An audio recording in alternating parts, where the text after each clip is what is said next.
जय माता दी दोस्तों, धर्मवाणी चैनल पर आपका स्वागत है। पूजा पाठ, ध्यान, अध्यात्म और राशिफल से संबंधित सभी प्रकार की जानकारी के लिए आप हमारे चैनल को जरूर सब्सक्राइब कर लें। माता का आशीर्वाद पाने हेतु कमेंट में जय माता दी जरूर लिखें। अगर आप भी लव मैरिज को लेकर भविष्यवाणी पाना चाहते हैं कि आपकी शादी लव मैरिज होगी या फिर अरेंज्ड, तो आप धर्मवाणी के व्हाट्सएप नंबर पर अपना और अपने पार्टनर का जन्मदिन भेजें। हम आपको जन्मदिन से यह जानकारी देंगे कि आपकी शादी माता पिता की सहमति या फिर आपके पसंद से होगी।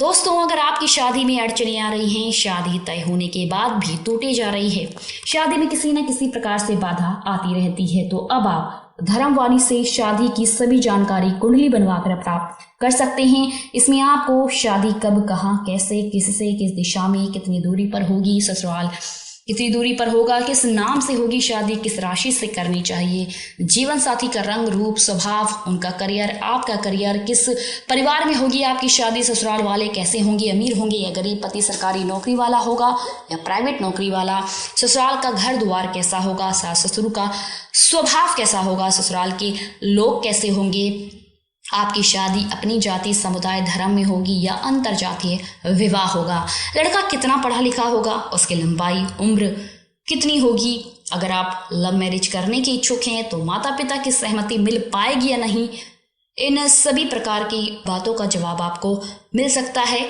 और साथ ही शादी में आ रहे सभी दोषों को दूर करने के आपको सरल उपाय भी बताए जाएंगे। इसके लिए आप 8521835670 पर संपर्क कर सकते हैं। यह जानकारी आपको लगन और चंद्र कुंडली के आधार पर ही दी जाएगी। दोस्तों, आज के वीडियो में मैं आपको नवंबर माह के शिव विवाह तिथियां व मुहूर्त के साथ साथ आपको यह जानकारी दूंगी कि यदि आपके घर में जवान बेटे या बेटियां या बहन या भाई हैं जिनके विवाह में व्यवधान आ रहे हैं, तो उनके लिए, उनके रिश्ते के लिए आए हुए अतिथियों को आप किस प्रकार घर में बिठाएं या उनका मुख घर में किस ओर रखें, उन्हें किस ओर दिखाएं, किस द्वार, कौन सा द्वार नहीं दिखाई दे, इसके बारे में जानकारी दूंगी। तो चलिए दोस्तों, आगे बढ़ते हैं और जान लेते हैं नवंबर माह की शुभ विवाह तिथियां व मुहूर्त, साथ ही ऐसे उपाय जानेंगे जिनको अपनाकर आप अपने दोषों को दूर कर सकते हैं, साथ ही शादी में आ रहे व्यवधानों का निवारण कर सकते हैं। दोस्तों, यदि विवाह का प्रस्ताव में व्यवधान आ रहे हैं तो विवाह वार्ता के लिए घर में आए अतिथियों को आप किस प्रकार बिठाएं कि उनका मुख घर के अंदर की हो, उन्हें द्वार दिखाई ना दें।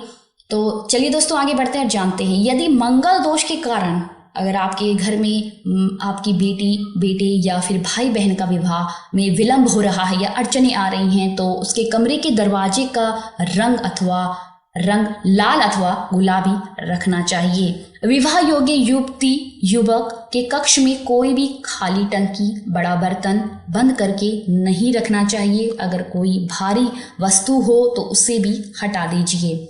विवाह योग्य युवक युवती के जिस पलंग पर वह सोते हैं उसके नीचे लोहे की वस्तुएं या व्यर्थ का सामान नहीं रखना चाहिए। यदि विवाह के पूर्व लड़का या लड़की घर वालों की रजामंदी से मिलना चाहें तो बैठक व्यवस्था इस प्रकार करें कि उनका मुख दक्षिण की दिशा की ओर ना हो। यदि घर के मुख्य द्वार के समीप की वास्तु दोष है तो विवाह की बात अन्य स्थान पर ही करना चाहिए। घर में बेटी जवान है और उसकी शादी नहीं हो पा रही है तो एक उपाय करें कि कन्या के पलंग पर पीले रंग की चादर बिछाएं एवं उस कन्या को सोने के लिए कहें। इसके साथ ही बेडरूम की दीवारों का हल्का रंग करें और ध्यान रहे कि कन्या का शयन कक्ष व्याप कोण में स्थित होना चाहिए। दोस्तों, कुछ कुंडली के कारण भी होते हैं कि अगर आपके बच्चों के या बेटा बेटी के या भाई बहन के कुंडली के 7वें घर में बुध हो तो 20 वर्ष की उम्र में शादी होने की संभावना रहती है। अगर आपके 7वें घर में गुरु, शुक्र या चंद्र हो तो शादी 24 वर्ष की उम्र के बाद ही होती है। अगर 7वें घर में केवल गुरु हो तो शादी 25 वर्ष की उम्र में होने की पूर्ण संभावनाएं बनती हैं। अगर 7वें घर में सूर्य हो और उस पर अशुभ ग्रह की नजर ना हो तो 27 वर्ष की उम्र में शादी के प्रबल योग बनते हैं। उन शादी होने की संभावनाएं सर्वाधिक रहती हैं। अशुभ ग्रह। अगर कुंडली के 7वें घर में राहु और शनि हो तो 27 वर्ष की उम्र में ही शादी होती है। अगर 7वें घर में चंद्र और मंगल सूर्य की नजर हो तो शादी 26 वर्ष की उम्र होने के बाद ही उनके शादी के या विवाह के योग बनते हैं। अगर 7वें घर में मंगल हो और शनि की नजर हो तो शादी 30 वर्ष के बाद ही संभव या सफल होती है। अगर 7वें घर में राहु हो तो 27 वर्ष की उम्र में काफी विघ्नों के बाद शादी तय होती है। वह शादी पूर्ण संपन्न तरीके से हो जाती है। अगर 7वें घर में मंगल राहु केतु हो तो शादी में अत्यधिक देरी हो सकती है। इसके निवारण के लिए आप किसी कुल पंडित या पंडित जी से अपनी कुंडली दिखवाकर उसका निवारण करवा सकते हैं। अगर आपके 7वें घर में मंगल हो तो शादी 28 वर्ष के बाद ही होती है, लेकिन जरूर होती है। अगर 7वें घर में राहु और मंगल दोनों हो तो शादी में देरी होती है। बात पक्की होने के बाद भी कई विघ्नें, कई अड़चने आती हैं जिसके कारण शादी या रिश्ते टूट जाते हैं। 7वें घर में केतु होने पर गुप्त शत्रुओं की वजह से या फिर आपके कुछ ऐसे रिश्तेदारों की वजह से अड़चने पैदा होती हैं और शादी टूट जाती है। अगर 7वें घर में शनि हो तो शादी 30 वर्ष की उम्र के बाद ही संभव होती है।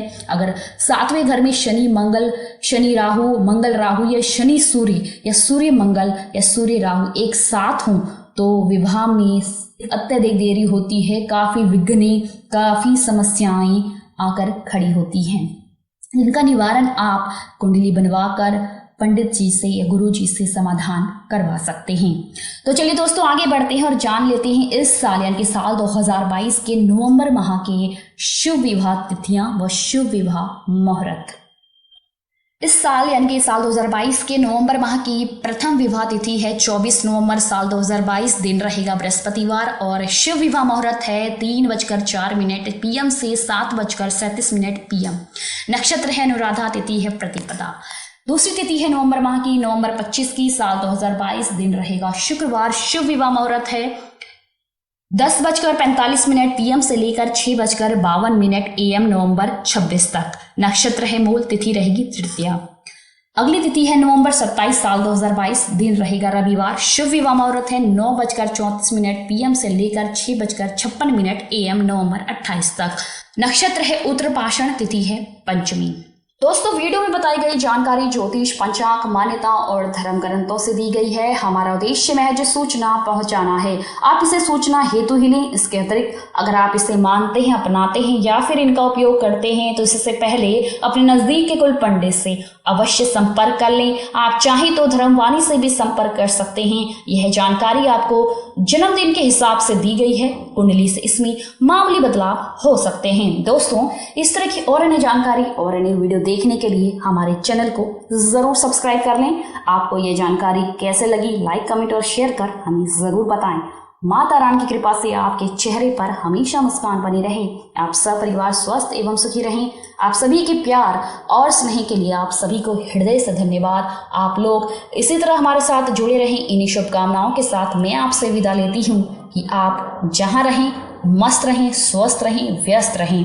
माता रानी की कृपा से आपको ढेर सारी खुशियाँ, खूबसूरत दुनिया मिले। जय माता दी।